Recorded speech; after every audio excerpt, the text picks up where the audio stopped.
जय हिंद। हम लोग देखेंगे कि त्रिकोणमिति के फॉर्मूलों को किस प्रकार से साबित किया जाता है और उसको किस तरह से आसानी से याद किया जा सकता है, उसके बारे में हम लोग आज चर्चा करेंगे। लेकिन त्रिकोणमिति के फॉर्मूलों को साबित करने के लिए हम लोग को समकोण त्रिभुज के बारे में जानकारी होना चाहिए, जिसकी जानकारी जो है हम लोग पहले वीडियो में अच्छी से कर चुके हैं। अगर किसी को समकोण त्रिभुज के बारे में जानकारी नहीं है तो त्रिकोणमिति के लिए एक लेक्चर 1 करके उसका वीडियो बना करके पहले से यूट्यूब पर अपलोड कर दिया गया है। अगर जो भी विद्यार्थी इस वीडियो को देख रहे हैं और उसे समकोण त्रिभुज के बारे में नहीं पता है तो वो पहले उस वीडियो को जा कर के देख लें, ताकि इस वीडियो को देखे तो उसको बढ़िया से समझ में आवे। अगर कोई स्टूडेंट को पहले से अगर समकोण त्रिभुज के बारे में पता है तो इस वीडियो को लगातार वो देख सकते हैं और उसको समझ में आ जाएगा। अगर नहीं पता है तो पहले उस वीडियो को मतलब देख ले। अगर नहीं देखें तो उसका लिंक जो है इस वीडियो के डिस्क्रिप्शन में सब नीचे डाल देंगे और उसको आप लोग जा कर के देख ले। तो हम लोग आगे बात करते हैं कि समकोण त्रिकोणमिति का जो है फार्मूला को किस प्रकार से साबित करते हैं। तो उस लेक्चर सीरीज में यानी उस वीडियो में हम लोग समकोण त्रिभुज के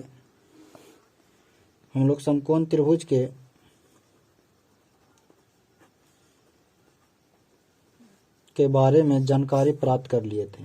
तो सबसे पहले एक बार फिर से रिपीट कर देते हैं कि समकोण त्रिभुज में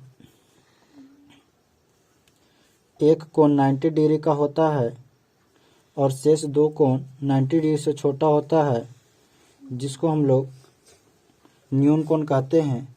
जैसा कि यहाँ आकृति बना करके हम दिखा रहे हैं कि यहाँ कोण बी जो है 90 डिग्री का है, इसका मतलब ये समकोण त्रिभुज है। और अगर न्यून कोण थीटा इसके बात किया जाए तो इसके लिए ये लंब होगा, ये आधार होगा, और हम बताए थे 90 के सामने वाले को कर्ण बोलते हैं। इस प्रकार समकोण त्रिभुज में लंब, कर्ण, आधार इस प्रकार से हम बता चुके हैं पहले। उसमें जो पहले वाला वीडियो है उसमें पूरा डिटेल से बताया गया एक एक पॉइंट कर करके, ठीक है। इसमें अब इसके बाद हम लोग आगे बढ़ते हैं कि त्रिकोणमिति का फार्मूला किस प्रकार से आया। जो तो हम लोग त्रिकोणमिति का जो निष्पातियाँ हैं, फार्मूला का सबसे बेसिक चीज़ वो 6 निष्पाती है। तो वो 6 निष्पाती किस प्रकार से आया। तो ये समकोण त्रिभुज की जो भुजा है, लंब, आधार, कर्ण, इसकी दो भुजाओं के रेशियो यानी कि अनुपात को ही, यानी कि किसी भी समकोण त्रिभुज के 2 भुजाओं के अनुपात को ही त्रिकोणमिति के निष्पाती कहते हैं। यानी त्रिकोणमिति के निष्पाती की बात किया जाए, त्रिकोणमिति के निष्पातियाँ का बात किया जाए तो हम बताएं भी कि समकोण त्रिभुज के 2 भुजाओं का अनुपात, समकोण त्रिभुज के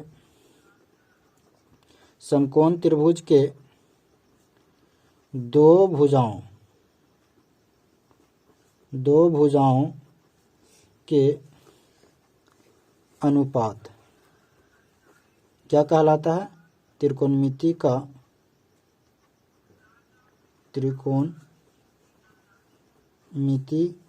का निष्पातियाँ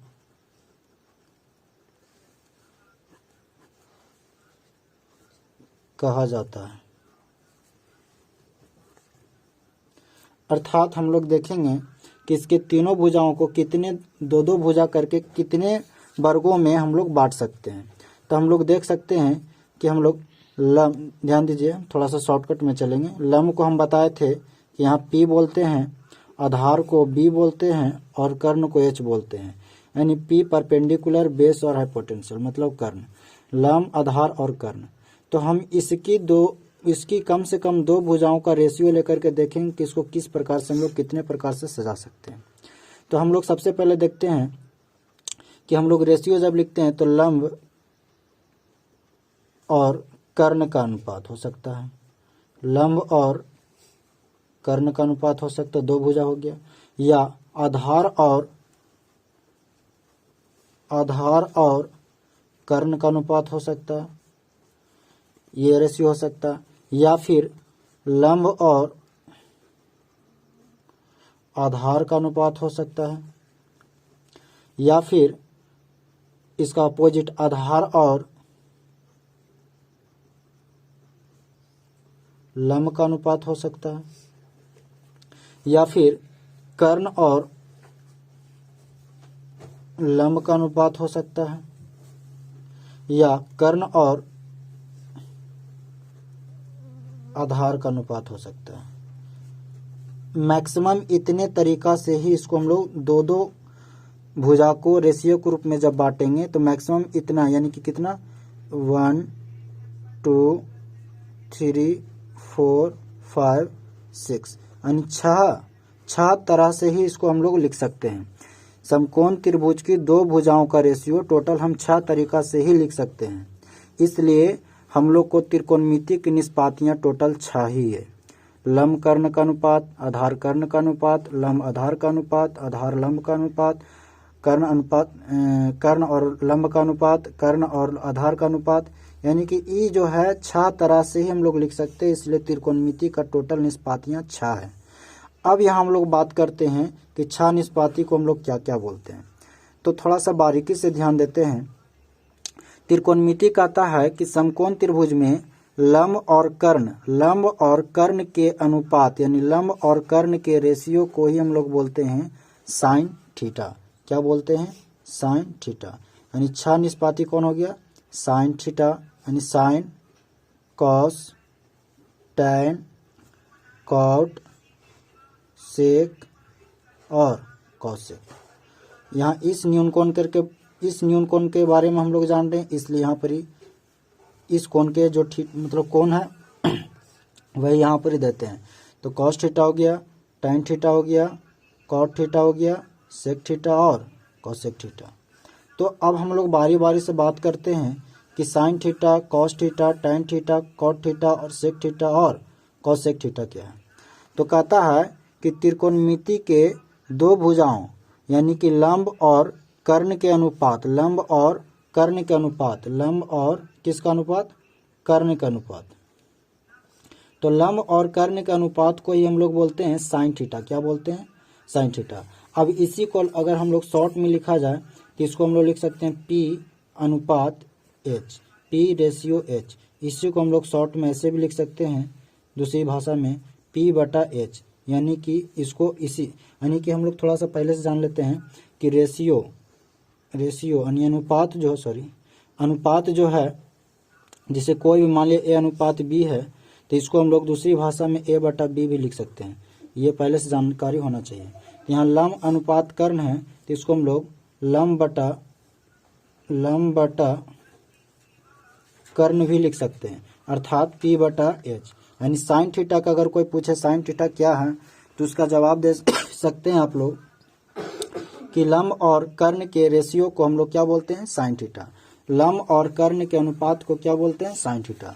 उसी तरह से अगर कॉस थीटा की बात किया जाए तो कॉस थीटा कहता है कि किसी समकोण त्रिभुज के आधार और कर्ण के रेशियो, आधार और कर्ण के रेशियो, आधार और कर्ण के रेशियो, तो आधार और कर्ण के रेशियो को ही हम लोग लिख सकते हैं B बटा H, अर्थात आधार बटा कर्ण। और इस तरह से आधार और कर्ण के रेशियो को ही हम लोग बोलते हैं कॉस थीटा। क्या बोलते हैं? Cos theta.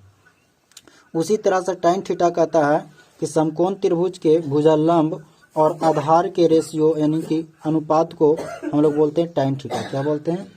लंब और आधार,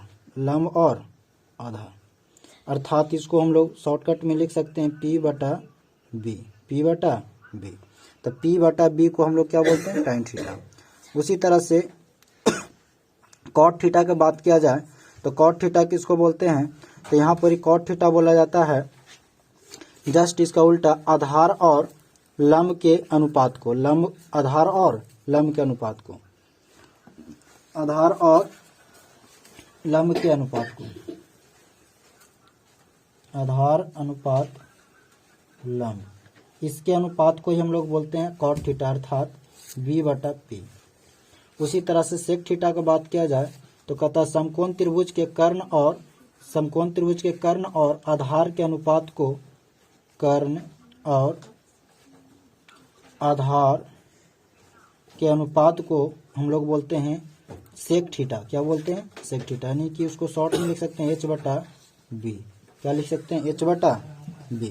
उसी तरह से कॉसेक थीटा का बात किया जाए तो कहता है कर्ण और लंब के अनुपात को, समकोण त्रिभुज के कर्ण और लंब के अनुपात को हम लोग बोलते हैं कॉसेक थीटा, यानी इसको शॉर्ट में बोलते हैं h/p।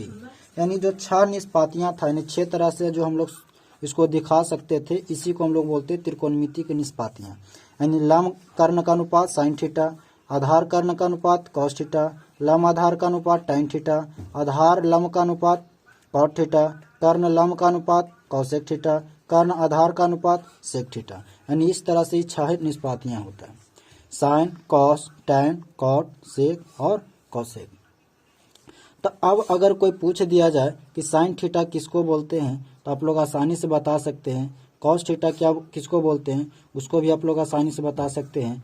टैन थीटा किसको बोलते हैं उसको भी आप लोग आसानी से बता सकते हैं। उसी प्रकार से cot theta, sec theta, cosec theta. हम उम्मीद करते हैं कि आप लोग इस तरह से sign, cos, tan, cot, sec, cosec theta को कभी भी पहले इस तरह से डिफाइन करते हुए नहीं देखे होंगे। इसलिए आप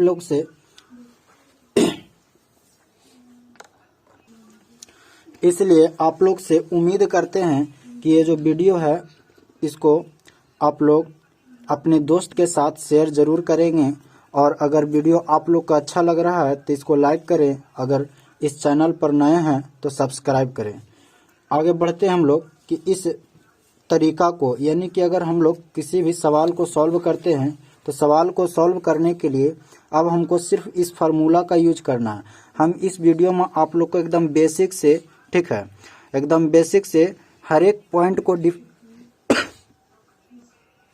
तो हम बात कर रहे थे कि सवाल बनाने के लिए हम लोग को sine theta, cos theta, tan theta, cot, sec, cosec का हम लोग फार्मूला का इस्तेमाल करेंगे। लेकिन इसको बारीकी से जानकारी होना भी बहुत ज़रूरी है। और आज मतलब इस वीडियो का अलावा आप लोग, हमको उम्मीद है कि आप लोग कभी भी इस तरीक़ा से नहीं पढ़े होंगे, ठीक है।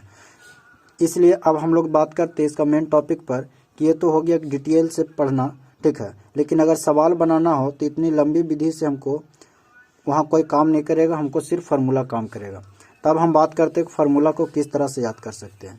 तो इसको याद रखने का मैक्सिमम और मिनिमम दोनों कह सकते हैं, यानी कि सिर्फ और सिर्फ एक ही तरीका है। वो क्या है जो ध्यान दें शॉर्ट में। इसको बस समकोण त्रिभुज में 3 भुजा PBH ये होता है। इसको मैक्सिमम आप जितने तरीका से सजा सकते हैं सजा दीजिए। बस एक बार ये दोनों चलेगा, फिर एक बार ये दोनों चलेगा, उसी प्रकार से एक बार ये दोनों चलेगा। मतलब कहने का अर्थ हुआ कि एक बार PB लिख सकते हैं, BP लिख सकते हैं, सॉरी। उसी तरह से PH लिख सकते हैं, BH लिख सकते हैं, इसका उल्टा HP लिख सकते हैं, HB लिख सकते हैं। इस तरह से ये 6 हो गया। इसी को बोलते हैं हम लोग tan, cot, sine, cos, cosec और ये सेक। तो अर्थात हम लोग इसको अब शॉर्टकट में किस तरह से याद रखेंगे। अब हम लोग शॉर्टकट में डायरेक्ट इस तरह से याद रखेंगे। साइन थीटा बराबर, कोई पूछेगा तो P/H बताना है। कॉस थीटा पूछे तो B/H बताना है। टाइन थीटा पूछे तो P/B बताना है। और कॉट थीटा पूछे तो B/P बताना है। अगर सेक थीटा पूछे तो H/B बताना है। और कॉसेक थीटा पूछे तो इसको H/P बताना है। अर्थात जहाँ H क्या है कर्ण है, P क्या है लंब है और B क्या है आधार है। अब इसके बाद इसमें sign, cos, tan, cot, sec, cosec यानी कि त्रिकोणमिति का जो 6 निष्पाती है, ठीक है, इसके बीच में बहुत सारे रिलेशन है, बहुत सारे रिलेशन है। और उसी रिलेशन को हम आप लोग को बारीकी से बताएंगे। और जब जानकारी हो जाए कि किस तरह से ये रिलेशन बनता है, इससे रिलेटेड जितना भी फार्मूला A to Z बताते हैं, विश्वास कीजिए A to Z, वो चाहे किसी भी क्लास का हो, क्लास 10 का हो या फिर 11 का हो या फिर 12 का हो, आप लोग को एक एक फार्मूला एकदम साफ साफ दिखाई देने लगे कि कहाँ से आया, किस तरह से आया जो, और याद करने में बिल्कुल एकदम आसान हो जाएगा। और अगर आप इस वीडियो को देख करके किसी को पढ़ाते हैं तो विश्वास कीजिए वो बच्चा भी एकदम बहुत खुश नसीब होगा जो इस वीडियो को देख करके अगर पढ़ेगा या फिर आप पढ़ाते हैं। इस तरीका से हम उम्मीद करते हैं कि आप लोग को कोई भी नहीं समझाया होगा, ठीक है। और इसी तरह से हम लोग अगले वीडियो में देखेंगे कि इस मतलब sign, cos, tan, cot, sec, cosec में रिलेशन किस प्रकार से है और आगे का फॉर्मूला किस प्रकार से आया है, ठीक है। ये वीडियो थोड़ा सा लंबा हो जाता है, इसलिए इसको हम लोग लेक्चर 1, 2, 3, 4 करके देख रहे हैं। इससे पहला वीडियो हम समकोण त्रिभुज के बारे में बनाए थे, त्रिकोणमिति से रिलेटेड के लिए, त्रिकोणमिति से रिलेटेड हम लोग समकोण त्रिभुज देखे थे लेक्चर 1 में। ये हम लोग का है लेक्चर 2। इसी तरह से हम लोग लेक्चर 1 देखे थे, उसी तरह से लेक्चर 2 देखें। और अगर आप लोग चैनल को सब्सक्राइब कर, लाइक कर और अपने दोस्त के साथ शेयर करते हैं और इस चैनल के साथ बने रहते हैं और इसी तरह वीडियो के साथ बने रहते हैं, तो लेक्चर 3 भी बनाने में हमको बहुत खुशी होगा। उम्मीद करते हैं कि इस वीडियो को ज़्यादा से ज़्यादा शेयर करें, लाइक करें और नया है तो चैनल को सब्सक्राइब करें। जय हिंद।